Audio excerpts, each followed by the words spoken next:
नमस्कार दोस्तों, इस वीडियो में यूपी पीजीटी 2013, 2016 एवं 2021 के लिखित परीक्षा का कट ऑफ तथा फाइनल कट ऑफ को विस्तार से बताया गया है। परीक्षा की तैयारी करने वाला प्रत्येक अभ्यर्थी पिछले परीक्षाओं के कट ऑफ को जानना चाहता है ताकि वह अपने टारगेट को ध्यान में रखते हुए तैयारी कर सके। किंतु आप सभी जानते हैं कि किसी भी परीक्षा का कट ऑफ रिक्तियों की संख्या तथा क्वेश्चन पेपर के लेवल पर डिपेंड करता है। मेरे चैनल से जुड़े काफ़ी साथियों द्वारा यूपी पीजीटी 2021 की कट ऑफ जानने की इच्छा व्यक्त की गई थी, जिसको ध्यान में रखकर यह वीडियो तैयार किया हूं, जो पूरी तरह आयोग द्वारा जारी मेरिट लिस्ट के आधार पर तैयार किया गया है। तो आइए सबसे पहले हम लोग नंबर ऑफ वैकेंसीज को देखते हैं कि 2013, 2016 और 2021 में कुल कितनी वैकेंसियाँ थीं। 2013 में कुल सीट जनरल के अंतर्गत 36, ओबीसी में 21, एससी में 17, एसटी में कोई सीट नहीं थी। इस तरह से टोटल कुल पद 74 था। इसमें से भूतपूर्व सैनिक, विकलांग और स्वतंत्रता सेनानी के अंतर्गत जनरल में से 5 सीटें निकल गईं। इस तरह से इसमें सामान्य कैटेगरी में सामान्य सीटें केवल 31 बची। ओबीसी में 3 सीटें इसके अंतर्गत निकल गई। इस तरह से इसमें 18 सीटें बची। एससी में कोई क्षैतिज आरक्षण नहीं था। इस तरह से इसमें 17 सीटें थी। इसी प्रकार 2016 में देखिए, कुल सीटों की संख्या जनरल में 52, ओबीसी में 34 और एससी में 21 और एसटी में 1 सीट आई हुई थी। इस तरह से कुल पद इसमें 108 थे। भूतपूर्व सैनिक, विकलांग तथा स्वतंत्रता सेनानी के अंतर्गत जनरल में से 7 सीटें निकल करके 45 हो गई और ओबीसी में से 34 में से 3 सीटें निकल करके 31 हो गई। एससी कैटेगरी में उतनी की उतनी ही सीटें रहीं, एसटी की भी उतनी सीटें रह गईं। जबकि 2021 में कुल सीटों की संख्या जनरल में 125, ओबीसी में 81, एससी में 45, इस तरह से कुल सीटों की संख्या 251 थी। भूतपूर्व सैनिक, विकलांग, स्वतंत्रता सेनानी, यहाँ प्लस करके ईडब्ल्यूएस लिखा गया है। इस तरह से ईडब्ल्यूएस की सीटें 25 थी और इनकी सीटें 10, यानी 125 में से ये 35 सीटें घट जाने पर सामान्य कैटेगरी में सामान्य सीटें जो बची वो 90। इसी तरह ओबीसी में देखिए, कुल 81 सीटें थी। इसमें से 8 सीटें भूतपूर्व सैनिक, विकलांग, स्वतंत्रता सेनानी के अंतर्गत चली गई। इस तरह से सामान्य रूप से ओबीसी में 73 सीटें थी। जबकि एससी में 1 सीट भूतपूर्व सैनिक, विकलांग और स्वतंत्रता सेनानी के अंतर्गत गई और इसमें सामान्य रूप से 44 सीटें बची। अब तीनों परीक्षाओं में गलत प्रश्न कितने घोषित किए गए थे और हाईएस्ट कितने प्रश्न किए गए थे तीनों परीक्षाओं में, हाईएस्ट क्वेश्चन किसी व्यक्ति द्वारा कितना किया गया था, इसको इसमें बताने का प्रयास किया हूं। आप जानते हैं कि कुल लिखित परीक्षा का अंक होता है 425, कुल प्रश्न होते हैं 125, यानी एक प्रश्न का अंक आपका मिलता है 3.4। ये आपको मैं बताने का प्रयास किया हूं कि इसी से हम लोग गणना करेंगे आगे। 2013 में गलत प्रश्नों की संख्या 1 थी। इस तरह से मूल्यांकित प्रश्न 124 हुए। तो एक प्रश्न का यहाँ पे वैल्यू निकाला गया है डिवाइड करके। तो इस तरह से फार्मूले को आप समझ जाएंगे। इस पर मैंने एक ये पहले ही वीडियो बनाया था और उसमें काफ़ी डिटेल में बताया था कि किस तरह से सिलेक्शन होता है। यहाँ देखिए, उसी आधार पर 2013 में हाईएस्ट क्वेश्चन जो किया गया था किसी अभ्यर्थी द्वारा वह 118 प्रश्न था। 2016 में गलत प्रश्नों की संख्या 6 थी। इस तरह से मूल्यांकित प्रश्न हुए 119। एक प्रश्न का जो वैल्यू आया 3.5714 आया, यानी हाईएस्ट प्रश्न जो किया गया था 2016 में वह 96 प्रश्न था। 2021 में गलत प्रश्नों की संख्या 1 थी और मूल्यांकित प्रश्न जो थे वो 124 थे। इस तरह से 2021 में किसी अभ्यर्थी द्वारा हाईएस्ट जो क्वेश्चन अटेम्प्ट किया गया सही वो 108 था। इस टेबल में मैं आप लोगों को ये बताने का प्रयास किया हूँ कि इंटरव्यू में 2013, 2016 और 2021 में कितने अभ्यर्थियों को कॉल किया गया, यानी सीट के सापेक्ष कितने गुना लोगों को इंटरव्यू में कॉल किया गया है। ये चीज़ें आपको इस टेबल से स्पष्ट हो जाएंगी। 2013 में कुल सीटों की संख्या यहाँ पे दिया गया है, आप देख रहे हैं। जनरल में ईडब्ल्यूएस ऊपर जरूर लिखा हूँ, लेकिन ईडब्ल्यूएस आप जानते हैं कि ये 2021 वाले परीक्षा में ही लागू हुआ। 2016 तक तो कोई नामो निशान नहीं था इसका। 2013 में जनरल के अंतर्गत कुल सीटों की संख्या 36 थी। इसके सापेक्ष 165 लोगों को बुलाया गया, यानी 4.58 गुना लोगों को इंटरव्यू में कॉल किया गया। ओबीसी में इसी तरह से 21 सीट के सापेक्ष 132 लोगों को बुलाया गया, इसमें 6.28 गुना लोगों को इसमें कॉल किया गया।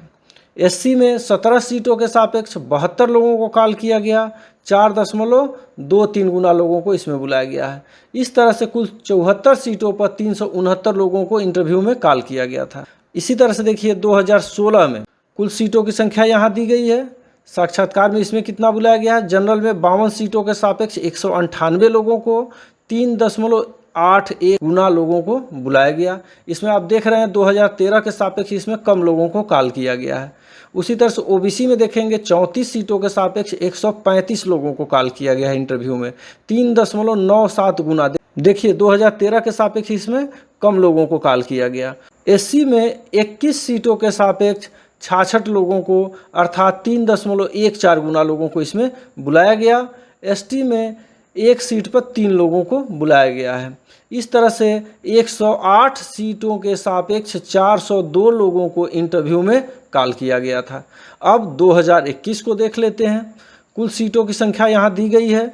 इसमें साक्षात्कार में जनरल कैटेगरी में 125 सीटों पर 539 लोगों को बुलाया गया, यानी 4.31 गुना लोगों को इसमें कॉल किया गया। आप जानते हैं 125 सीट में आपका 10 सीट भूतपूर्व सैनिक, विकलांग और स्वतंत्रता सेनानियों के लिए था और 25 सीटें इसमें ईडब्ल्यूएस के अंतर्गत हैं। तो वो सारे के सारे इसमें आपको कॉल किया गया है। ईडब्ल्यूएस को देख लीजिए, मैं यहाँ डिटेल बता देता हूँ, फिर आगे बढ़ता हूँ। इसमें ओबीसी का कुल सीटों की संख्या यहाँ 25, साक्षात्कार में बुलाया गया था 93 लोगों को ईडब्ल्यूएस में कॉल हुआ था, यानी 3.72 गुना लोगों को ईडब्ल्यूएस से कॉल हुआ था। ओबीसी में 81 सीटों के सापेक्ष 293 लोगों को 3.62 गुना लोगों को बुलाया गया। एससी में 45 सीटों के सापेक्ष 149 लोगों को इंटरव्यू में बुलाया गया।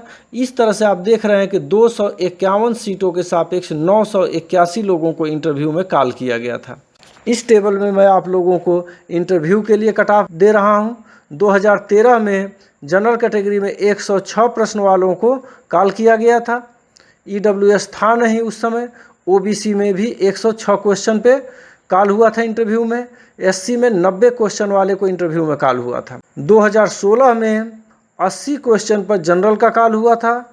ओबीसी में 82 क्वेश्चन पे कॉल हुआ था और एससी में 72 क्वेश्चन करने वाले को इंटरव्यू में कॉल किया गया था और एसटी में 67 क्वेश्चन करने वाले को कॉल किया गया था। 2021 में जनरल का कट ऑफ इंटरव्यू के लिए था 89 क्वेश्चन, ईडब्ल्यूएस के लिए 94 क्वेश्चन, ओबीसी के लिए भी 94 क्वेश्चन और एससी को 88 पे इंटरव्यू के लिए कॉल किया गया था। अब रेंज ऑफ इंटरव्यू मार्क्स देख लेते हैं कि तीनों परीक्षाओं में इंटरव्यू में हाईएस्ट और लोवेस्ट कितना नंबर मिला और इनका डिफरेंस कितना रहा है।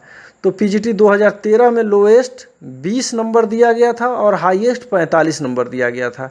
इस तरह से इन दोनों का डिफरेंस जो था वो 25 नंबर का था। और पीजीटी 2016 में लोवेस्ट 26.66 इंटरव्यू में दिया गया, हाईएस्ट 45.66 दिया गया। इस तरह से हाईएस्ट और लोएस्ट इंटरव्यू मार्क्स का डिफरेंस था 19 नंबर।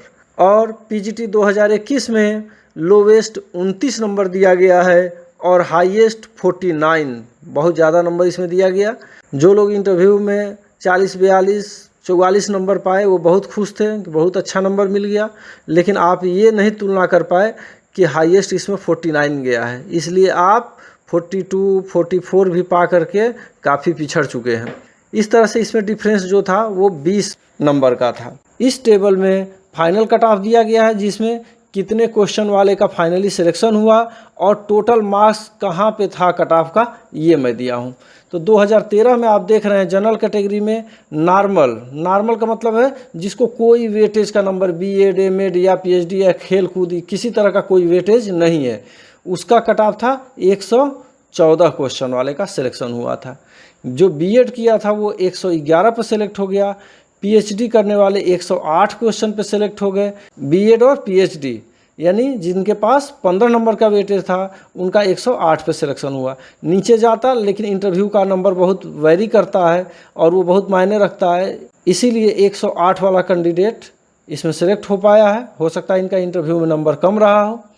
टोटल मार्क्स था जनरल के लिए 430.22 पर फाइनली सिलेक्शन हुआ था। ओबीसी में नॉर्मल बिना वेटेज वाले का 110, बीएड यानी 5 नंबर जिसका वेटेज था वो 108 पे सेलेक्ट हुआ है। और इधर आप देख रहे हैं कि इसमें दिया नहीं गया है पीएचडी एमएड, इसमें 10 नंबर का वेटेज मिलता है, इसमें भी किसी का नहीं दिया हूँ। बीएड और पीएचडी 15 नंबर का वेटेज मिलता है दोनों मिला करके, इसमें भी नहीं दिया हूँ। हो सकता है इसमें सिलेक्शन जिसका हुआ हो वो काफ़ी ऊपर ही क्वेश्चन में सेलेक्ट हो गया हो, नीचे उसका मेरिट ना आया हो, इसलिए उसको दिखाने का मैं ज़्यादा महत्व नहीं दिया हूँ। इस तरह से देखेंगे ओबीसी का लास्ट कैंडिडेट 420.22 अंक प्राप्त करने वाला सेलेक्ट हुआ था और जनरल के सापेक्ष ओबीसी की मेरिट 10 अंक नीचे आई थी। एससी कैटेगरी में 104 प्रश्न करने वाले का फाइनली सिलेक्शन हुआ था, बिना वेटेज वाले का, बीएड वाले का 102 क्वेश्चन पर सिलेक्शन हुआ था। इस तरह से अंतिम कैंडिडेट का मार्क्स था 399। जनरल से यदि डिफरेंस देखेंगे तो इनकी मेरिट 30.76 नंबर नीचे गया था। 2016 में इसी प्रकार से देखिए, जनरल कैटेगरी में नॉर्मल बिना वेटेज वाले लोगों का 89 पे सिलेक्शन हुआ, बीएड वाले 5 नंबर वेटेज वाले का 87 क्वेश्चन पे सिलेक्शन हुआ, पीएचडी या एमएड धारक 86 पे सिलेक्ट हो गए और 15 नंबर का वेटेज लेने वाले लोगों का 85 क्वेश्चन पे सिलेक्शन हुआ था। इस तरह से इसका कट ऑफ बना था टोटल मार्क्स में 359.4737। ओबीसी का आप देखेंगे कि नॉर्मली 85 पे सिलेक्शन हुआ, बीएड वाले का भी 85 पे, इनका भी इंटरव्यू में कम नंबर रहा होगा, इस वजह से ऐसा है, जबकि एक क्वेश्चन नीचे ये भी जा सकता था। आप इसको मेरे इस वीडियो के माध्यम से कैसे ये चीज़ें डिफ़र करती हैं समझ सकते हैं। पीएचडी और एमएड वाले का 84 क्वेश्चन पे और 15 नंबर वेटेज वाले का 83 क्वेश्चन पर सिलेक्शन हुआ। इस तरह से ओबीसी का अंतिम कट ऑफ था 348.5690 मार्क्स पे सिलेक्शन हुआ और जनरल से इनका मेरिट 10.9 के आसपास नीचे आई थी मेरिट। एससी कैटेगरी में देखेंगे 81 क्वेश्चन पर नॉर्मली सिलेक्शन हुआ, बीएड वाले 78 क्वेश्चन पे गया है और इनका कट ऑफ था अंतिम कैंडिडेट का 327.47 के और जनरल से इनका डिफरेंस था यानी मेरिट नीचे गई थी 31.99 के आसपास अंकों में है ये वैल्यू।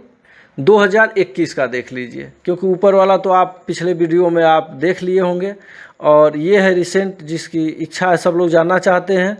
जनरल कैटेगरी में 99 प्रश्न करने वाले का जिसके पास कोई वेटेज नहीं उसका सिलेक्शन हुआ है। जिसके पास 5 नंबर का वेटेज है वो 98 क्वेश्चन करके सिलेक्ट हो गया है फाइनली। और पीएचडी या एमएड है यानी 10 नंबर का वेटेज है वो 97 क्वेश्चन पर सिलेक्ट हुआ है और 15 नंबर का वेटेज वाला 96 क्वेश्चन पे सिलेक्ट हो गया है। इस तरह से जनरल कैटेगरी का मार्क्स में यदि कट ऑफ देखेंगे तो था 387.74। अब ओबीसी का देख लीजिए, बिना वेटेज वाले का 97 क्वेश्चन पे सिलेक्शन हुआ है, 5 नंबर वेटेज वाले का 95 पे चयन हुआ है और 10 नंबर वेटेज वाले का 95 पे हुआ है। ये चीज़ मैं बार बार आपको बता रहा हूँ कि यदि ये 10 नंबर का वेटेज ले रहा है तो ये बीएड वाले से कैसे उसके बराबर रह गया। कोई कैंडिडेट आसपास नहीं रहा होगा या इनको इंटरव्यू में नंबर कम मिला होगा। और पीएचडी का यहाँ नहीं दिया हूँ क्योंकि ये भी ऊपर वाले ही मेरिट में सिलेक्ट हो गए होंगे या नहीं रहे होंगे, इस तरह की बातें हो सकती हैं। इस तरह से ओबीसी का अंतिम कैंडिडेट 377.957 अंक प्राप्त करके सिलेक्ट हुआ और जनरल से इनकी मेरिट 9.7822 अंक नीचे गई थी। एससी का नॉर्मली 93 पे सिलेक्शन हुआ था, बीएड वाले का 92 पे सिलेक्शन हुआ और पीएचडी और बीएड की डिग्री धारण करने वाला यानी 15 नंबर का वेटेज लेने वाले का सिलेक्शन 91 क्वेश्चन पे हुआ। इस तरह से अंतिम जो कैंडिडेट था उसका सिलेक्शन 366.3208 अंक पे हुआ। इस तरह से जनरल के सापेक्ष इनकी मेरिट 21.4192 अंक नीचे गई थी। अब ईडब्ल्यूएस का क्या था, इसमें नॉर्मली यानी बिना वेटेज वाले का 97 क्वेश्चन पे सिलेक्शन हुआ है और बीएड वाले का 96 क्वेश्चन, एक क्वेश्चन नीचे गया था, और 10 नंबर वेटेज वाले का 95 पे सिलेक्शन हुआ, और 15 नंबर वेटेज वाला हो सकता है ऊपर हो या कोई हो ही नहीं।